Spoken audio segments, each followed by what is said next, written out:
biztos, hogy valaha látjuk még bejönni őt ide. Ismételjük is meg, hogy a műtétje sikeres volt. Nyilván.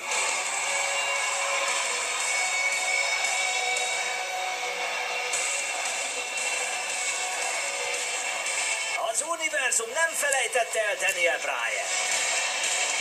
Viszont én nem irigylem a helyzetét. Akkor a hegyet mászott meg, mint az Everest. Daniel, óriási öröm látni, hogy újra itt vagy, méghozzá ilyen jó bőrben, igaz? Pedig a felépülés még nagyon-nagyon-nagyon messze van. És tudod, Daniel, meg is hozhatnálak téged a WWE nehézsúlyú világbajnoki öveittől. Pontosan, így mártírt csinálnék belőled, és már így is imádnak téged. Mindezzel együtt, a viccet félretéve, fontos lenne, hogy egyenesen tőled hallják azt, hogy te is tudod, hogy ez a helyes döntés.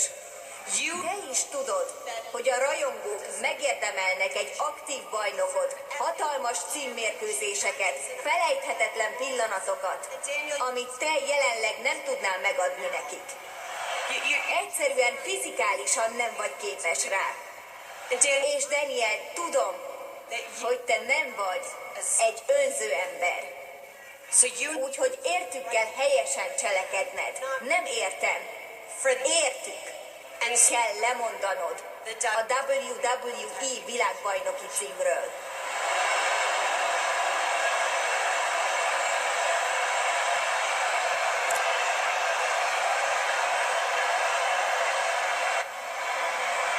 Tudod, mikor megnyertem ezeket az öveket a 30. WrestleMania-n, az több évnyi áldozat gyümölcse volt.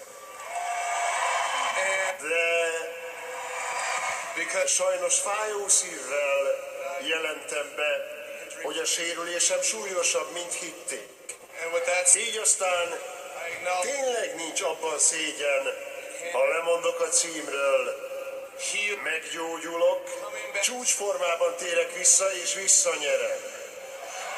Így van, Daniel. Ezt nem kell szégyelni.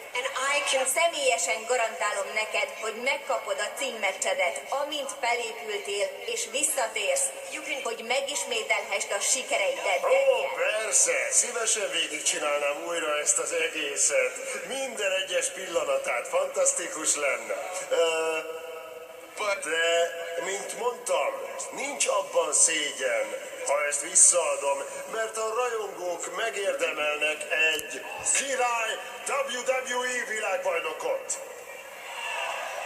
De te erőlteted ezt rám. És ez nem rólam szól, hanem rólad. Már azóta el akarod venni tőlem a címet, hogy a 30. WrestleMania-n megvertem a férjed, és megnyertem ezeket. Úgyhogy most egy olyan szót mondok, amit ritkán hallasz. Ezt a szót valószínűleg gyerekként hallottad utoljára. Azt akarod, hogy adjam vissza a WWE világbajnoki öveket? Nem.